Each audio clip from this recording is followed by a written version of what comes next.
Ինչու են կանայք լռում հարաբերությունների մեջ, լռում ընտանիքում։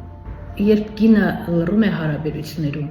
հաճախ դա այն մասին չէ, որ ինքը հանգիստ է, խաղաղ է, այլ այն մասին, որ նա հոգնած է։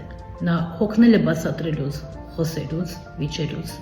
Այս լռությունը նրա պաշտպանական մեխանիզմն է ցավից ու հիասթափությունից։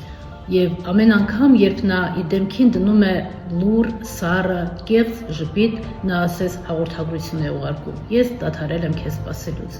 ես այլևս կարիք չունեմ, որպեսզի դու ինձ գնահատես կամ ինձ հավանես։ Այս լռությունը դադար է, որից հետո շատ դժվար է լինում հարաբերությունները վերականգնել, վերանորոգել։ Ուստի խորհուրդ, մի թող, որ լռությունը դառնա քո հաղորդակցման լեզուն։ Անպայման փորձիր խոսել ես հաղորդագրությամբ։ Ես սա զգում եմ, անկախ նրանից կընդունեն դա թե չէ, կհասկանան թե չէ,